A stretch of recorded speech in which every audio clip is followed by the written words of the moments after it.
दे दिया है कि वायु में प्रकाश की चाल 3 × 10⁸ मीटर पर सेकंड है। 3/2 अपवर्तनांक वाले कांच में प्रकाश की चाल बताइए।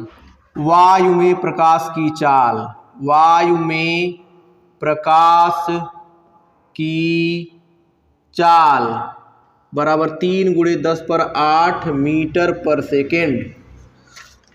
वायु के सापेक्ष कांच का अपवर्तनांक, वायु के सापेक्ष कांच का अपवर्तनांक बराबर 3/2। ये दो चीज दिया है, कांच में प्रकाश की चाल बतानी है।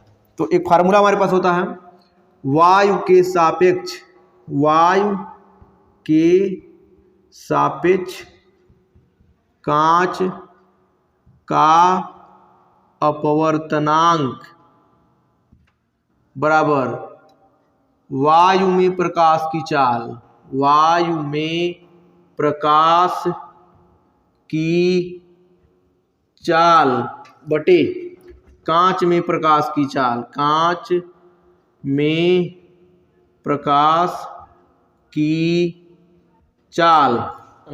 वायु के सापेक्ष कांच का अपवर्तनांक 3/2 है, 3/2 रख देंगे बराबर वायु में प्रकाश की चाल साफ साफ दिया है, 3 × 10⁸ रख देंगे। ये नहीं दिया है, जैसे नहीं दिया है तो वही उतार देंगे। कांच में प्रकाश की चाल, अब दोनों तरफ उलट देंगे, इसको भी उलट देंगे, इसको भी उलट देंगे, तो आ जाएगा यहाँ पे 2/3 बराबर कांच में प्रकाश की चाल बटे 3 × 10⁸।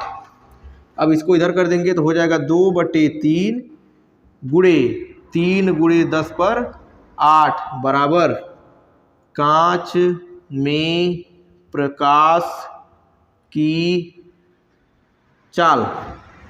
3 से 3 स्वाहा, तो हो जाएगा कांच में प्रकाश की चाल, कांच में प्रकाश की चाल बराबर 2 × 10⁸ मीटर पर सेकेंड, 2 × 10⁸ मीटर पर सेकेंड।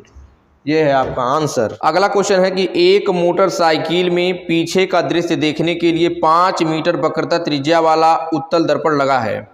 पीछे से आ रही दूसरी मोटरसाइकिल जो 5 मीटर की दूरी पर है, उसके प्रतिबिंब की स्थिति, प्रकृति व आकार ज्ञात कीजिए।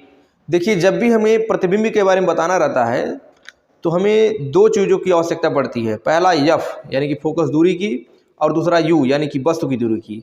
तो इसमें फोकस दूरी तो दिया नहीं है, लेकिन वक्रता त्रिज्या दे दिया है, और एफ बराबर होता है वक्रता त्रिज्या मतलब r/2। तो उसी सूत्र का प्रयोग कर लेंगे।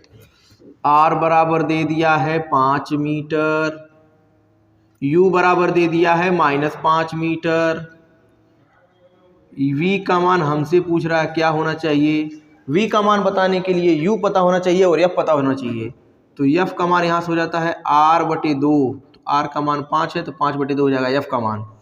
उत्तल दर्पण है तो f का मान हमेशा धनात्मक लिया जाएगा। तो दर्पण सूत्र से लिख देंगे, दर्पण सूत्र से 1/f बराबर 1/u प्लस 1/v होता है। 1/f के जगह पे हो जाएगा 5/2, 1/u के जगह पे हो जाएगा 1/-5 और प्लस 1/v। इसको इधर कर देंगे, एक उलट देंगे तो हो जाएगा 2/5 और प्लस हो जाएगा 1/5 बराबर हो जाएगा 1/v। 2 1 मिल करके हो जाएगा 3/5 बराबर 1/v। v का मान आ जाएगा आपका 5/3।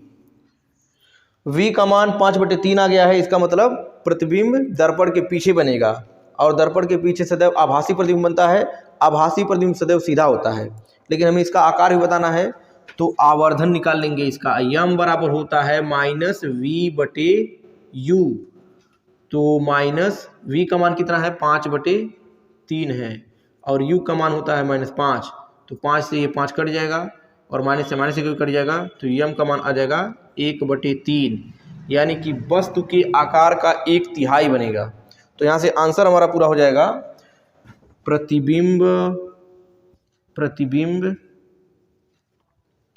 दर्पण के पीछे, दर्पण के पीछे आभासी सीधा व वस्तु